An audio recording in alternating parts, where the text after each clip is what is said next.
Hello everyone, আমার channel Shanta cooking স্টুডিওতে আমি ফারজানা শান্তা আপনাদের সবাইকে অনেক অনেক ওয়েলকাম জানাচ্ছি।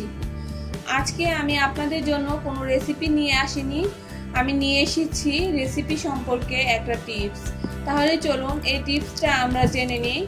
নরম হয়ে যাওয়া ও গলে যাওয়া পোলাও, বিরিয়ানি, খিচুড়ি ঝরঝরে করার দারুণ কৌশল। রাতে গিয়ে পোলাও, বিরিয়ানি বা খিচুড়ি কখনো গলে যায়নি এমন রাঁধুনি বুঝি খুঁজলেও মিলবে না। পানি বেশি হওয়া, চাল বেশি নতুন হওয়া ইত্যাদি নানান কারণে গলে যেতে পারে আপনার শখ করে রান্না করা পোলাও, বিরিয়ানি বা খিচুড়ি। এখন প্রশ্ন হচ্ছে কি করবেন? পানি পানি ভাব কমিয়ে একটু ঝরঝরে করে তুলতে আছে কিছু দারুণ উপায়, জেনে নিন।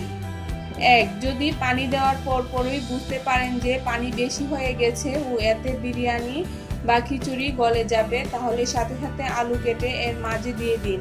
আলু সিদ্ধ হতে বাড়তি পানি প্রয়োজন, বেশি দিয়ে ফেলা পানিটা আলু টেনে নিয়ে সিদ্ধ হয়ে যাবে আর আপনার খাবারেও পানির অনুপাত ঠিক হয়ে আসবে। 2. পোলাও, খিচুড়ি বা বিরিয়ানিতে গলে যাওয়া ভাব পাতিলের মুখে একটি নরম তোয়ালে চাপা দিন, তার উপরে ঢাকনা আটকে দম দিন। পানি বাষ্প হয়ে উঠবে এবং তোয়ালে সেটা টেনে নেবে।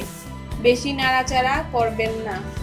আধা ঘন্টা দম দিন, অনেকটাই ঝরঝরে হয়ে আসবে। আরেকটা কাজ করতে পারেন, একটি পাতলা সুতি কাপড়ের উপরে খাবারটি ঢেলে নিন ও ছড়িয়ে দিন। ফ্যানের বাতাসের নিচে কিছুটা সময় মেলে রাখুন, দেখবেন বাড়তি পানি শুকিয়ে যাচ্ছে। এরপর পাতিলে গরম না করে ছড়ানো কড়াইতে গরম করে নিন। 4. চুলায় থাকা অবস্থাতেই যদি দেখেন যে গলে যাচ্ছে বা গেছে, তাহলে সাথে সাথে পাত্রের মুখে ঢাকনা খুলে দিন। বাড়তি পানি বাষ্প হয়ে উড়ে যেতে দিন ও ঢাকনা খোলা অবস্থাতেই দম দিন। গলে যাওয়া ভাব কমে ঝরঝরে হয়ে আসবে। টিপস 1. 1 কাপ পোলাও চালের জন্য 1.5 কাপ পানি। এই হিসাবে পানি দিলে কখনো পোলাও, বিরিয়ানি বা খিচুড়ি গলে যাবে না।